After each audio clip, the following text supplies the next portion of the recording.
El gobierno de Alfredo González Flores tiene una particularidad muy especial. Es un gobierno que surge por la fuerza, ¿verdad? Elimina la Constitución, lo cual lo hace... El gobierno de Tinoco. Lo hace el de Tinoco, quiero Ajá, decir, sí. sí. El cual lo hace un dictador, gobernar sin Constitución, gobernando él directamente por decretos leyes, de manera que tiene el periodo ese de la dictadura. Cuando él convoca a la Asamblea Constituyente y se elabora la Constitución de 1917, tiene un segundo periodo constitucional. Entonces tiene el periodo de la dictadura sin Constitución y el de la dictadura constitucional. Constitucional, con eso, Constitución. Además de eso, tiene un proceso en que él asume por el golpe de Estado, pero al mismo tiempo convoca a un proceso electoral para elegirse como presidente. Aquí está. Y entonces tiene una fase de presidente sin Constitución y de presidente con Constitución. Porque eso, el golpe de Estado fue en enero, 27 de enero del 17. El domingo, 1 de abril, ahí todo ese mandato lo hizo bajo, se podría decir, dictadura. Sí, a dedo. Dictadura sin Constitución, sin Congreso y sin nada. El rey de Costa Rica. Entonces, el domingo, 1 de abril de 1917, llama a elecciones como único candidato y recibe 61.214 votos. Era el único. Era como el 80% de todo el electorado nacional. Claro. Y es que dicen que hasta trajeron trenes y todo el mundo, un montón de gente a votar y a hacer pelota. 1.900.000 votantes el día de hoy, me parece, para un mismo candidato. Se podría comparar.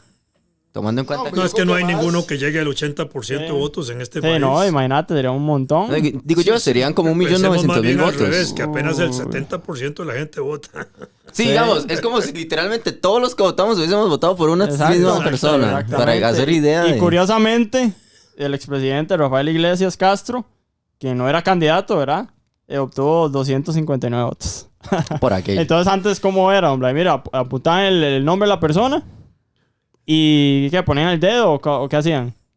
Había boletas de votación. Y ponían el nombre de la persona. Y los informes de votación se recogían no tanto por las boletas, sino por los informes que se enviaban telegráficamente. Y mucho del informe telegráfico se recibía en la casa presidencial, con lo cual era muy fácil alterar resultados. Porque aquí dice que Rafael Iglesias tuvo 259, entonces seguro alguien ahí, 259 personas pusieron Rafael Iglesias. Sí, habían votaciones, sí, pues seguramente... O ellos mismos, como para que dirán, no, también votaron por alguien más. Ahorita no recuerdo el proceso exacto, no lo recuerdo en estos momentos, pero digamos, no importa si a la hora de las votaciones ponían otros nombres. Al final se registran los nombres de los que salían. Es igual que si ahora alguien va a la urna y se le ocurre poner ahí en la urna Vladimir de la Cruz y ahí ponen Vladimir de la Cruz como un voto nulo. Ya. Pero aparece, ¿verdad? Entonces... ni es candidato ni nada y ponen ahí. Bueno, mucha gente dice, bueno, entonces Federico Tinoco sí fue presidente de Costa Rica. De hecho, bueno, hubo una discusión hace algunos años por si ponían o no ponían el retrato y ahí está, ¿verdad? En la asamblea. Federico Tinoco en la asamblea. ¿O no está? El retrato estaba, después lo quitaron y después lo volvieron a restablecer. Lo quitaron cuando llegó ahí a la Diputación Alberto Cañas Escalante, que fue una de las personas que más peleó para que ese retrato fuera eliminado, esa pintura fuera eliminada de ahí, aduciendo el golpe de Estado, pero ¿y usted está de acuerdo no era a que sea correcto o no? desde el punto de vista de eso, porque en el siglo XIX habían habido muchos golpes de Estado y muchos, digamos, dictadores jefes también de Estado y presidentes que habían asumido por la fuerza. Como entonces Figueres. No tenía sentido, Figueres después, no tenían sentido hacerlo de esa manera, ¿verdad? ¿Y está de acuerdo que esté el retrato de Federico Tinoco? Yo sí. ¿Por qué no va a estar de acuerdo? Me parece que también, porque es parte de la historia. Es parte de la historia, es una cosa que no se puede tapar, no se puede... Y que constitucionalmente fue presidente. Legalmente fue, pero no como debería. Que también cuando cae Tinoco, anulan toda la legislación del gobierno. Como si no hubiera existido. Eso es cierto. Eso es cierto. Y entonces, ya como Federico Tinoco, como presidente, el 11 de abril... instala la Asamblea Nacional Constituyente, que esto es súper importante hablarlo. Él convoca. Primero convoca a una Asamblea Nacional Constituyente, se elige la Asamblea y empieza a funcionar para que redacte una Constitución. De esa Asamblea Nacional Constituyente, una anécdota nada más familiar, mi bisabuelo Rafael Rodríguez fue secretario de la Asamblea antitinoquista.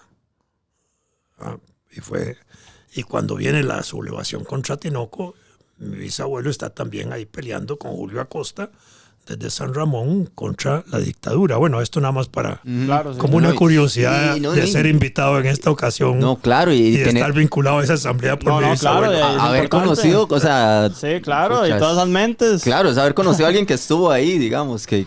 No, pero es interesante porque los valores políticos es una cosa muy importante. Los valores familiares y políticos son importantes. Mi bisabuelo había sido diputado prácticamente desde 1900 o 1902, casi de manera continua, y fue diputado de la Constituyente y secretario de la Constituyente.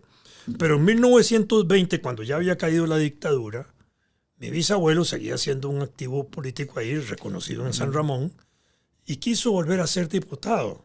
Entonces la oposición a mi abuelo le metió como candidato a un yerno. Fíjense en lo que estoy diciendo. De la manera más asquerosa y sucia, jugaron con un yerno que se prestó a eso. Y mi abuelo muy dignamente dijo, contra un hijo, yo no peleo. Y se retiró de la política. Murió 7 años después.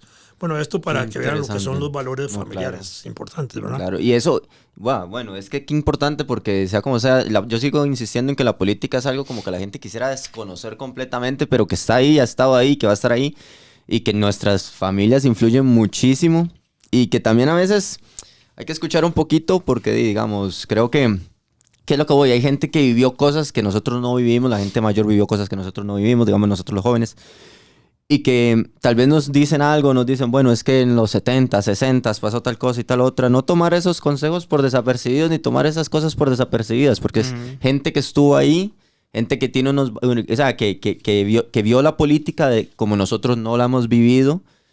Por ejemplo, nosotros, pues la gente más joven entenderá que nuestros papás probablemente vivieron el bipartidismo muy diferente a como nosotros entendemos el bipartidismo. Entonces, siempre escuchar porque al final la familia es como dices, la primera escuela, tal, y nos enseñan cosas a futuro. En la familia es donde, sea cual sea su círculo familiar y sea que como esté compuesto, siempre van a ser el primer paso para aprender a hacer las cosas y tal. Y no, imagínense, tener un familiar que estuvo ahí de experiencia propia, no, increíble. Y me gustaría saber, cuando se aprueba esta constitución y tal... Bueno, yo creo que esa primero hablemos... fue redactada por una junta de notables. En la práctica fue redactada por un pequeño grupo. Al final se le da el viso de la constitución del 17, que es una constitución muy importante.